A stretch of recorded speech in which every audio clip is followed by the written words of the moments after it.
they're two completely different genres. So the first was a horror film, The Haunted House, and Aliens was the war film. So I don't know. It didn't. The script was so good, it just didn't worry me. Or, Because Jim was still kind of an up-and-coming director at that point. I mean, surely the Terminator... Well, he just done Terminator, right. Which is amazing. Right. So that was, yeah. Yeah. Woo! We loved it. Can everybody hear me? Yeah. Yes, okay, so I don't need to use that. You know, for me, I'm sure everybody knows that I was a replacement. I was replaced, actually. I mean, I came in to do the film after the actor who was playing my character was replaced. And I had done the Terminator with Jim and Gail, and I was a little bummed out when I didn't get cast in his movie, because, you know, I thought I'd done such a good job forming the Terminator. But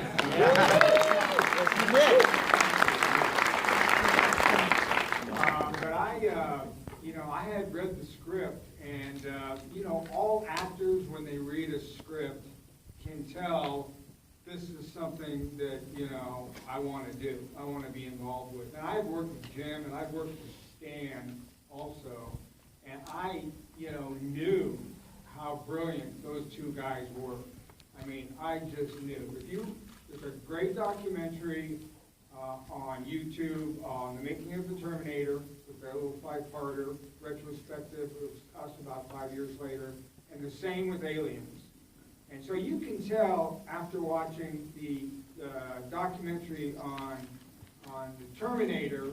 I mean, I was on the set with this guy, and I was on the set with Stan, and I was in, there early. Actually, I was cast, and then Arnold went off to do he had another film he had to do, and Red Dawn. Andy Lorenzo picked up his option, so he had to do a sequel to it. So we were kind of in a 3-month waiting period. And during that 3-month waiting period, I spent a lot of time with Jim Cameron and a lot of time with Stan Winston.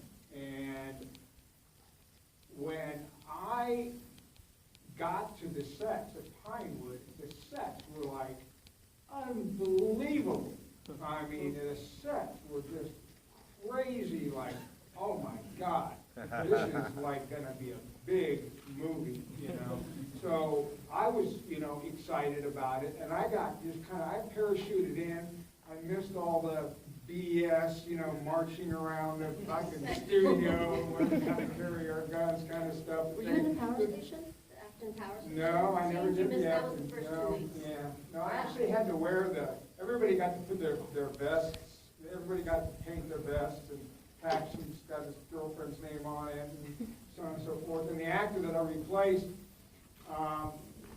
he had a vest, and they told me to wear it, and it had a little heart, right here, where his heart was, which was like an arrow through it or whatever. It was like pink or red or whatever.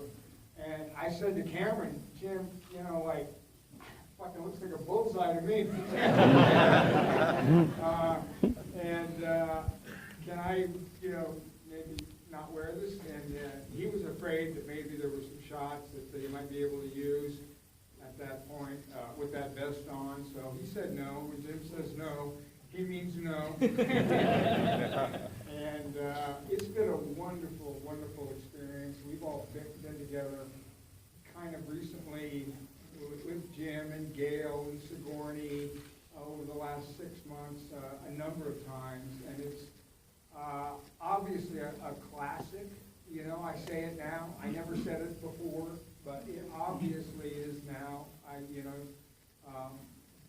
At a lot of Comic-Cons, and that's the movie that they want most of all out of mine, even though I've done Terminator and The Abyss, which also was a good Johnny Ringo, but Aliens is the movie that I most recognize, and most kind of like talk about. So it was fun. I think we all had a lot of fun. I said it the other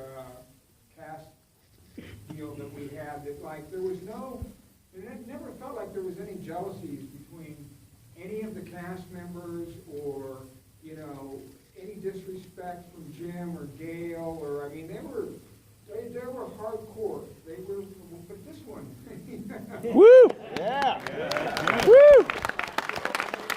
All right, Vasquez. That's where everybody's head was like, you know, I'm gonna do this. And Sigourney Weaver, really, she's beautiful and she's sexy and she's, you know, funny and she's a movie star and she's smart and she's, but the thing about Sigourney is that she, as a filmmaker, she was kind of the head of the snake as far as the cast was concerned. And when we would break down a shot and have like 45 minutes for another shot, the cast, you know, these two had their big guns on, and they had to, tell them about the special.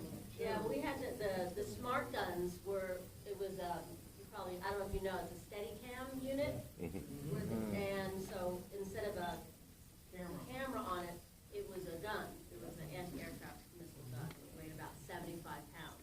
But it was balanced on the arm. And that's why I kind of leaned back, because if you don't lean back, you get shot forward. So somebody once commented on my sort of kind of tango stance that I had. Just counterbalance.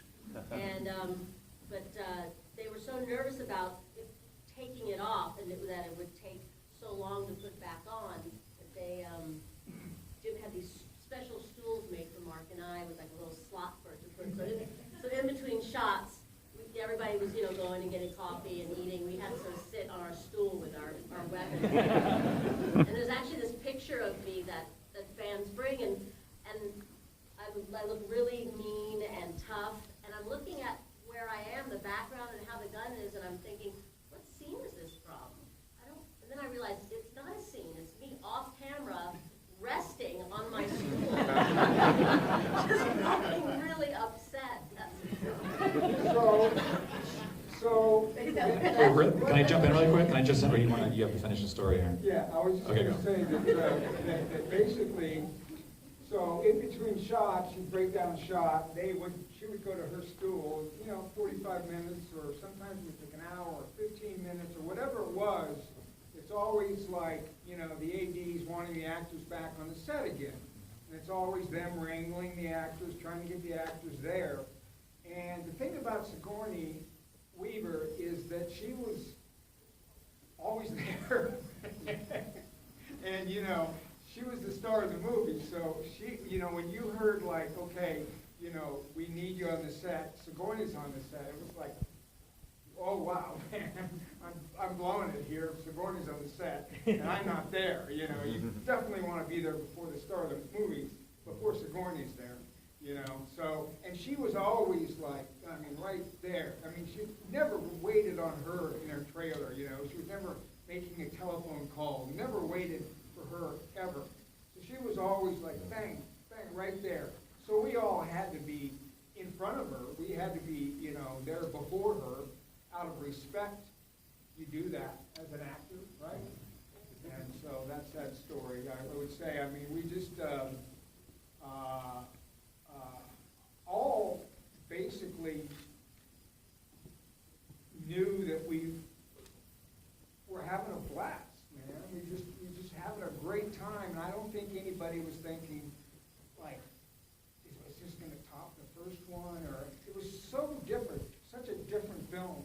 I always described Ridley's movie as kind of a walk through a funhouse type of thing when he's going along, going, fuck, God! Stops, you know, you're walking a little further along, no, shit! Where Jim basically just, you know, he built the tension, and then boom, man, non-stop action for the rest of the movie. So they're really two completely different movies, and I don't think there was ever any, you know,